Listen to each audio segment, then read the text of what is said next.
Ineno Kala TV. Kala TV machiegni pacho. Ma e odwa.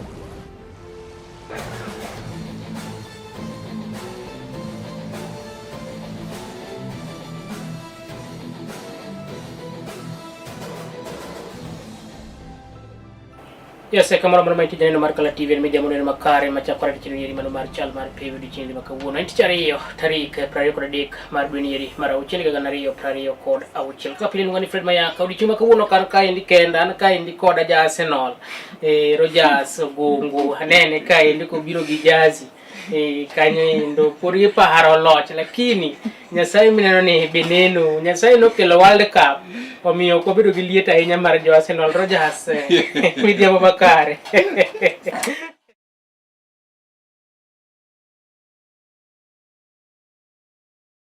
Roko Jambios media makare lakini ma kare yes ndalo mang'eny wanti wa dach wana kaka World Cup the mbele yes Messi keto record Messi keto record mari uwon yeah in fact oketo record mabende Mbappe layo machiegni Mbappe be nyalo keka lakini iro ka game mokwongo noloyo gonde adek yes nyoro noloyo gonde ariyo mangiso ni hage sani ni gonde abich en gi gonde abich king'iyo gi yeje ne paro ni nitie gima temo timo yeah ote will prove a point yes nitie ageta moro maber kaluwo kod kaka debate mone nitie gachien kacha nyalo pare apano dwani nyiso ji ni debate mane nitie cha pod en gi nyalo matimo mar tieko debate no yeah yes tuke go eko mag skunde sekondar bende dhi nyime kone koda kocha Rogers kata kamano indo janeno mar Kala TV pan be nyalo kanyira chirka chile mbui maro mar Facebook Kala TV live ka bende ido kanyo bende YouTube @Kala TV ka bende X maro bedo kanyo @Kala TV bende pan tina mano ero maro timo chok maino na beria borari abicha dika chiel wide kanyo indo pang free to air Kala TV biro ni achiel ka chiel diero di kanyo indo yono ero makare Rogers weche ng'eny kaendi adwa ni wang'ia ne mako kaendi mapiyo piyo kamoto kanyo weche gi mag tuke skunde sekondar mano dhi nyime counties mopogore Homabay pod dhi nyime nagi sani par ne Nyanza region biro bago tuke gi kochako tarik 7 mar dwe no manyien dwe mar 7 nyaka tarik 11 tuke gi kibiro bagi county no ma Homabay ala tuke no mano mar Raila Odinga Stadium ka achiel kod skul no mano mar Homabay hai ka achiel mabendi biro bagi tuke gi fixtures osebuk mopogore kado bedo ni Homabay niche kochako tuke gi kenda paro tuke gi dhi rumo chieng' no makinye mondo wang'e to gin timbe mage kanyo endo kata kamano endo Rogers gima omako dhoga gi tuke gi kini tugo sani nyalo bar inyalo gole county machielo tere county machielo okang'e gimomiyo nikech Mike in fact tuke mag skunde ma igani kata matamni emobedo gi weche moko ma iwacho ni surprise gik mane ji ok par nyaka timore ne aneno ka team mane kane nigi players mane ok opuodhi ogol mana players ka team to we gocho team to we tugo pok nonenre ga ne ga ni koyo ni team nigi jatugo moko puodhi to team no ne ng'ado oko this time round waneno ki igolo mana jotugo ka team dhi mbele gi gocho you see ma bende tam mayiro ni tugo ma kaka in fact Siaya County tugo mano be ne bede kind St Mary's Yala gi St Mary's Nyagondo no dugo chochni mudu tike mana Kisumu County Maseno School koro tamni gik moko bedo mang'eny ma gin ma no ke wa expect no kwa pan ne ginyalo bedo bat gitimore to our surprise en tam no bedo gi kikruok mang'eny to tuke mag school gi ma ne okwa pan ne nyalo bedo kelo penjo mang'eny ma bende tama bende do kanti skunde moko ma bende ji ne ong'e tuke gi kino dong chon king'yo kanyo no Kisumu Dencho dong kanyo ende tuke ko mag sub county Kisumu Central skul no mano mar Agoro Sare bende no gole tuke gi kiwango ma ngiso nango timbe biro pogore Nyanza nini Kisumu County kwa neno Maseno work from nowhere mo bedo joloch just imagine imagine expect na guy na nyalo maintain form gi ma last year to this time round iro ni koro gini timango obago gi Maseno mako ne du bedango joloch number 1 but inyalo wach ni lokro gi no biro then again appeal bende chalo no do bedo mang'eny but kata iro ni kibro bagi skul mar Homabay School ka achiel kod Raila Odinga Stadium kata lap tuke nero mar Raila Odinga Homabay kacha endi ka bende fixtures gol Rogers kata osake tibe pooling kapoko gol fixtures king'iyo kanyo endo tugo nero mar adhula korka joma chuo pool A biro tigo kanyo endo tim nero mar Maseno ma bende jo Eribe ma wuok e gwenge kuma ke Nyamira paro Eribe mawuok e gwenge kuma ke Nyamira, paro kamano then nitie Sironga School kachiel koda Nyakongo. Yes. To tim mar Luoko ket kanye nikech Luoko kanene pool ni. Matugo nieri mar volleyball, sorry. Ma volley. Mano tugo nero mar volley kanyo endo. Then soccer girls, soccer girls Homa Bay, pool A wabiro bedo gi Homa Bay 1, then Luok girls, then nitie Mobamba School, Ahero girls, mano tieko namba 2. Kisumu County kaendi, then pool B biro bedo Nyakach girls, Mososa girls, Migori County, pok obedo decided nyaka Muhoroni, kanyo endo Miwani ward kaoni, kanyo endo Miwani ward kacha, then nitie Sota SDA bende nitie, kacha then nitie Sota SDA bende nitie e pool no endo. Tuke gi kibro bage kanyo endo, kwangido tuke gi bende gibiro rumo Homa Bay adier, koso moko ja kibro dari tero Kisii, moko gibro duok Kisumu. There's a time anoneno ka tugo nero mar Nyanza region final noduogo Kisumu kaendi, nyalo paro. Mane kodero baro gocho gi team nero mane owuok Nyamira. Nyamira County. To tuke gi kino yudo ko bage Kisii. In fact, apani wuoth makamani kata dar midar gi biro koloro kod wach mar lwenje mabedo ga. Yes. Seche ma yudo oganda yuoro. Yes, ji mang'eny biro kod wacho ni maybe nekech security issues. Emi kori golo gi wacho ni ka luore kod kama wantie ni. Wagolo tu hotel kama achiel ma ng'eny johera mag timbe gi ok nyal chope mayot. Yes. Ineno. Ka tuke for example kaka ma last time no bag Kisii County. To lwenje dhi bedo mapiny liet. Koro ing'eni kogole Kisii mokele Kisumu. At least jopale ni kota ka ok biluwe mayot mondo gitim ang'o mondo gichop Kisumu. But gichopo nikech Rogers nyoro kana wuok tich kae naido ko ganda wuok Vihiga. Yes, but chopo to gibiro ting'ore Dabal. Chopo to gibiro chopo, but otok en number machal maneni mane dhi bedo. Yes. Koro mabiro go ginyalo bedo contained ka security ket maber. Yes. But ka ne venue mano bage cha. Mano to lweny jawuok emine ka sinuke daro gi ng'wech kitero koma chielo. Wabro ng'eni bro chana de tuwe koma skunde sekondari kamane kata skunde sekondari kamane kaka idhi chan gi kata kaka idhi tug gi kanyo endo.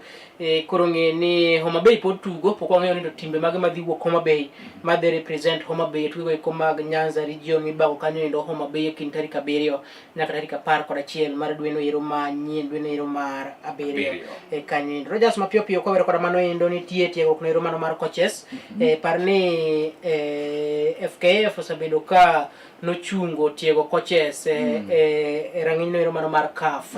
Kasani bende nitie tiegruok no ero mano mar CAF C ma ibiro bage kind tarik 13 mar dwe mar 7 na tarik 16 mar dwe no ero mar 9 higa ni endi. Chenro ma kamano ibiro bag Nakuru. Kanyo endo ka bende owach ni jogo eko mande kore nyaka bende higa 18 kadhi nyime nyaka bende ni sebedo kanyo koda lesen no ero mano mar CAF D. Kendo sebedo ka ine weche go eko mag adhula kuom thuolo mar higa achiel kata dweche mar 12 kanyo endo ka bende ndikruok en kanyo endo 30,000 mon mindikri tiegruok ni mano mar CAF C medhi bage Nakuru kind tarik 16 tarik 13 mar dwe mar 7 nyaka tarik 16 mar dwe no ero mar 9 higa ni endi. Eka bende ndikruok rumo tarik 5 kanyo endo. Gima mako dhoga ni omendo ket mamalo sana 30,000. Maybe samoro bende FKF bende koro kaluro kod dwaro mantie. Yes. Gidwa ni maybe mai kama koro temamo gidwa godo gimoro matin mondo mi idhi tiegi nikech ging'eni ka ng'o yawe mothuolo to ng'eny biro dhi nyaka jok motimo jok ma iwacho ni are not eligible jok ma ok ni e rang'iny makare but koro ka ket pesa mamalo koro jok ma dhi chulo ma dhi ka to gibiro wacho at least magi jok motimo mwadwaro to ko yawe mani kising'e 5,000 moro to gibiro wala dhi yuore ma yuoro mang'eny wacho ni gini onge gang'o gini onge gi mitne ema pano miyo koro ket pesa ma around that area mondo mi at least ogeng' ng'eny mar ji manyalo dhi donjo gino. Yes, iwacho kanyo endo ni gigo eko madwarore sama ibiro tim application idwaro CV mari then idwaro kanyo endo lesen ero mano mar coaching course mar CAF D mane timo kanyo endo kaachiel koda passport photo bende nyaka bed ni isabedo kanyo endo ne timo CAF D isabedo kanyo endo weche eko mag adhula inyalo bedo coach mar school coach mar club moro odiochieng' ma kawuono jatend migawo mochung' weche eko mag tuke Salim Voria noyuoro kanyo e lap tuke ni endi kendo bende ng'iyo kaka chenro mar gedo dhi ka bende kindego eko bende notimo kanyo endo ground breaking ne pewego eko mag tiegruok mar Homa Bay ma bende kore dagere kanyo endo parni pawni endi dhi biro kanyo endo gi international stadium because this is going to be one of the main grounds, you know, for AFCON 2027. And as we gear up the preparations, AFCON 2027, and the 2 training grounds that we have handed over today, will be taking about 2 months. Will be taking about 2 months to complete. The third one there is already in progress. We are monitoring, the germination of grass which has already been planted. And because that other one will also be hosting trainings for athletics, we will also be putting a Tata track, as well as the one on this side. We will also put a Tata on this side. We will also put a Tata track. But now the 3 training grounds will be part of in good progress, and we have stationed our teams here. The chair of the local organizing committee of AFCON, Mr. Musonye, who is here, and we also have a technical officer from CAF, who is also already here in Nairobi, and they'll be working on a daily basis, to look at the parts of the preparations and monitor. Gidwa loke, gidwa kwano ne pesa ne, mondo mi odhi, gidwa kelo contractor machielo. At the same time jokwacho ni probably dwa kelo contractor machielo. At the same time jokwacho ni probably by the end of this year, gidwaro Dumara par, gidwaro pauno timango. Gidwaro Dumara par, gidwaro pauno timango. Yaw official. Koro penjo du ng'enia percentage mane ma contractor ma koro penjo du ng'enia percentage mane ma contractor ma sani cha osetim. Ile stadium gi standard mentie cha. Pesa mano gere godo. Thin moloyo kama talanta se chupe sani, to pesa ingo, yes. Joge de marach.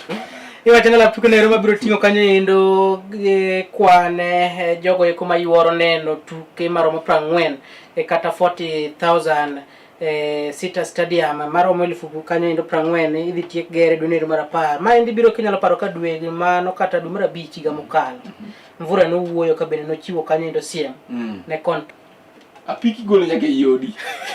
Jeka chako pesa le pesa. Wewe ni kaka Mvura no loso kile ko mabene no limo kanyo endo laptuke no Roma no makandui mano mayudore gwengo iko mag Bungoma Masinde Muliro ko cha endi kama bende wacho ni gedo mar paone endo gero ni biro rumo kanyo endo dwe mar 10 gani endi. Yule contractor ambaye aliwekwa na serikali manake digo no land by the way. Bara hino en okaomuya onyonyo ji nikech ndika makawera ni kidhigo ni piem. Yes, ibiro tiyo ga lot of energy. Samoro ilunga nango Freya mari pek ngene Freya gipogo stia piem kamagi no bagi stia piem kamagi no bagi Eldoret yes. Yeah. Kendo ne okelo ji mang'eny iwacho jopiem kendo ne okelo ji mang'eny iwacho jopiem nowuok mang'eny kendo ne gidhi no ber kalo kod ikruok mane nokelo nyaka jokona pinje go maoko. Koro apani kalo kod kaka ne gitimo higa mokalo cha ne gineno koro higa ni ber mondo med yawe nikech chal higa mokalo cha nodiye. Koro apani gifwenyo ni kare en gima nyalo timo nyalo ywayo a lot of participants kod sponsors mondo mi koro med bedo sports maduong'. Apani en gima ber en okang' magikawo madhi direction. Some 2 months back. Yes. Ka achiel kuom joga dongi no wuok Kisumu ka joga dong Kakamega. Yes, mo wito. Mano wito ngimana. Ka diponi joge dwaro mondo mi adong ni omed bedo sports malong'o. Kete rang'iny ma nyadendi konje sine ne tuge cha. Ma at least in gi doctor, in gi training gears, in gi medical cover and become the person that I want to be. I'm trying to prove that I'm the best boxer in Kenya and I'll be the best boxer all over the world according to my weight category. Outside the ring I'm innocent, so no one knows who I am. I never underestimate my opponent. I do respect my opponent. Pod gin gi kinde man kaka iwacho no, koro ikruok no e gima duong' ahinya. Ni to odhi bedo machal nade. Koso dipo ni ng'ikruok ng'ot nyabet direct. But ka en ni pod gin gi time, ikruok no dhi bedo makare. Yes, wang'e kaka gimene gi loso ka otere gi tugino ma bende gibiro bago tarik 1 dwe mar 8 gweng'go eko mag Kitengela. Our main aim of being in this place, we are doing the preparations, trainings for our boxers, whereby we are having a major event that will be held at the Kitengela Stadium. What we are going to do, we are preaching about peace. Dhumuni ni ya kwamba kuileta hapa Kitengela ni kwa sababu we need to keep peace Kitengela, kwa sababu kumekuwa na misukosuko na vijana wamekuwa wakati mwingine kukitokea na demonstration wanakuwa na shida kubwa sana. Ndondi ukisema si ati kuingia kwa uwanja na kupigana. Ukiangalia saizi kama hapa nyuma kuna wana train saizi, tunataka kuangalia hizo skills zao ziko aje.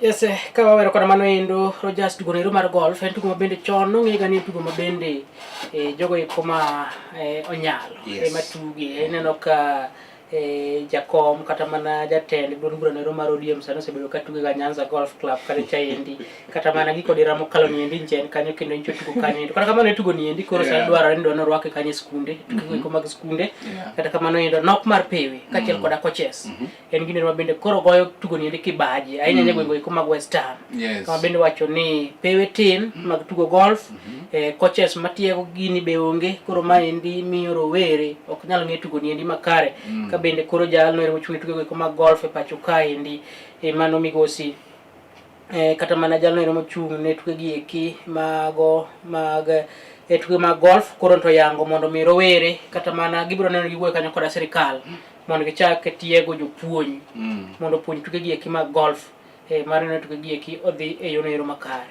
Now, mana kako wachi ni nok mar pewe kod coaches moromo onge. In fact, it will be a very big challenge. Golf is tugo mais demanding a lot. And then expensive. And very much expensive. Nyewa gige tugo ni. Gige tugo kende. Arunge go kato kwache me kwada. Yes. And expensive. Then jok mabede dhi tiege. Skunde gina die Kenya ka. To school dwa dhi tiyo gi pewe mage. In fact, Kenya to dhi bedo a very big challenge. Kingi mono miang tega. Ingeni tukima kaka dula and gino ma is easy to manage. Yes. But golf, odwaro a special field. Okena na papa. Odwaro pap ma yom maler moket gi gik midwaro. But kadi poni ginto this school. Maybe a few school. Mabro tugo. Mabro nyalo. Skunde manok yane mabro kao. Tugo ni mono timamo obed kaka chiel mag tuke mag timo but ng'eny skunde to gine dhi weyo oko. Yes, jalo mo chung tuke go mag golf pacho kae ndi luongo ni Andrew Maleche ne loso kaka mega kocha chende ka bendo yango ni skunde go mag Rwanda osechako chenro mar chako keto tugo ni ndi tuke go mag skunde kata mane tuke mag skunde ka bendo wacho ni kaka skunde go mag East Africa gibro neno ne giketo chenro makama ndi kata pinje go mag East Africa keto chenro makama ndi e skunde mondo mi rowere bende koro bed kanyo endo koda chenro mar tugo winyo kaka no loso so ikoma bendo limo tugo mabende no bagi kaka mega.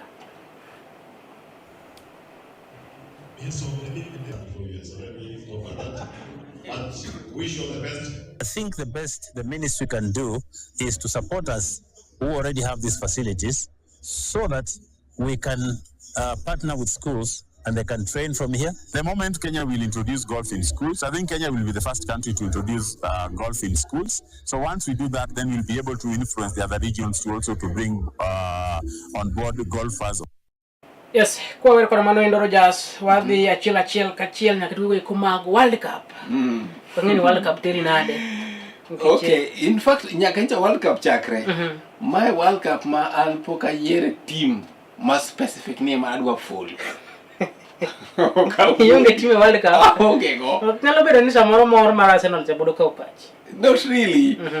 Okay, fine. More Arsenal don't team but my World Cup ma poka yere team ni korana big team ni. Yes. Yeah, kado kor kaka ncha bag ni bere mang'eny and all that.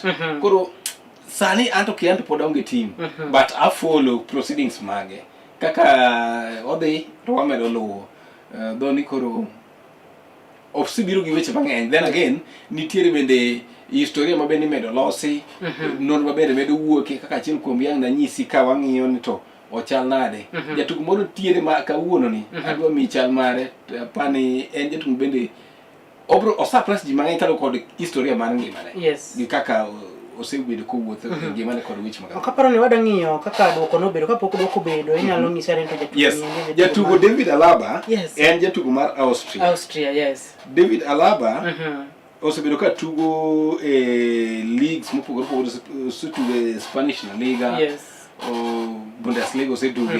Now David Alaba en jatugo manonyuol Germany, odongo Austria, wuon gi ja Nigeria, min gi nyar Filipino, chiege en nyar Netherlands, iwinjo? Kwar gi en ja Congo, sani odak Spain, family ne odak England. Alaba en ja Kristo, wuon gi en ja Islam, min gi leme kimulu ni Buddhist. Jo Budi moko ma pinje mag China, Philippines, Japan go. Koro en jatugo mo Bellingham, wad gi Job Bellingham. Iwacho ni mid mare en ja piny Kenya. Wa manyi. Koro manyane ibiro ngisa kanyo. Koro kamano endoro just tuko osebedo ka dhi nyime nyage sani inde nyalo wacho ni tim no mar France. En achiel kuom tim ma bende koro oseketo ni kata kinyo gi tugo gin gadier ni ginyalo chope final mar tugo ni endi kata gigeto okombe ni mar World Cup. Yes. Ya kalo kor ka gisebedo ka gitugo inyalo wach ni achiel kuom timbe mabende nyaka koro ngene keche rhythm mar ma yudo gonde sani be no ka jatugo Kylian Mbappe medo nyiso ni en bende en one of the upcoming strikers e calendar kata e book mar World Cup mar okombe mar piny ngima. So far so good. Nyaka sani en gi gonde adi ang'wen e World Cup. Then again pok gitugo nyaka chake ma ni keto gi rang'eny maber man ni bedo gi lake no kalo kor ka gisebedo ka gitugo kipimo kod tim mamoko. Sani koro ng'eni gima ben sani koro trend en ya Messi oketo record en top scorer sani. Mbappe is almost catching up with Messi. Cristiano Ronaldo nigi 0 goal. Mabende koro paro ni en pressure kuom Ronaldo nikech ng'iyo kuma Messi nitie. Ngine Ronaldo ipimo gi Messi. Ng'iyo ka Messi ne chako ka gipiem all along. To sani ka koro Messi oseweyo. Nyaka ne gini chakre Cristiano onge even a single goal. Ma medo miye wasios kitapani ma dhi bedo World Cup ne mogoyo mogik to dhi aye ni oko achieve lake ne. En jatugo ma dhi bedo ni ne ber ahinya. But koro World Cup tang timo kao gi Portugal. Mana no ka neno mbele ka. Tim no mar Norway. Ya Norway bende temo gibiro Erling Haaland tim maber en bende one of the top scorers sani en bende gonde ang'wen. Yes. Gin bende gitim maber nikech gini gisebudho almost over 20 years. Kapok go World Cup. Apa ni wang gi biro the other time ni gitemo ne ok qualify. Wang gi qualify kendo gitemo nyiso ni dwaro riyo margi mar bedo oko cha. Gidwaro mondo gi prove critics magi ni gin bende gitimo ginyalo. Koro gin one of the teams mabende nyaka koro ngima longo e tuke kaka medo dhi nyime. Senegal anyalo wacho ni samoro nyalo bedo ni gik mano timore tuke ko mag AFCON weche machiegni ne bende luoro gi nyalo bedo ni affect the team. In fact Senegal nigi shida. One, bonuses mag AFCON poko migi. Two, Thiaw men coach margi tiyo konge gi contract. Pok gi sign contract gi piny. Ma bingini nyalo kelo ng'ikruoge mang'eny. Three, kaloro kod kaka hotel mane gidhi e loka. Iwach ne gidhi hotel ma substandard. Ok en hotel mane expect ni team kaka Senegal ne nyalo dhi daki. Koro apani ma gik mabende chando Senegal mentally mabende miyo ok nyal settle maber games. Though ni game ma no logicha. They tried. Ne gitugo. Ok ne gitugo marach, ne gitugo maber. But koro nikech koro kalo kod loch mano bedo no logi 4-2. Keto gi wasi mang'eny kalo kod chal midhiro magik magikale. Machal medo hinyo Senegal. But Senegal is a very good team. But koro apan kalo kod pressure ni wacho ni mar AFCON mano magi chabe. Issue mar AFCON bende chal medo chambo gi mentally ka bonuses ma bende poko megi. Ben chal ko miyo gibedo gi midhiero machal kod. But king'iyo jabak moselo no mateke tuke kuma World Cup mpichare mosetugo. En jatugo ne Koulibaly mar Senegal. King'iyo kaka Mbappe gino timo rekode ka nitaka ng'iyo kaka Haaland no timo rekode nyoro. Nyisa ni en jalno ero ma Osaneno matek tuke remo se tuke World Cup. Dongini kalo konyok moserado go. Yes. Ngene na Mbappe gi class mar Mbappe, ngene na class mar Haaland. Gi kako tuguga. Ngene gin strikers ma very lethal. Maka in defender ma bende mentally okin fit. Again you are struggling gigi nyaka chapi. Rapani migir ma bende osegore kuom Senegal nyaka chop sani. Though it's a very good team. Yes, seche ko Rogers ng'iyo ni to Jude Bellingham bende nigi root Kenya dier no.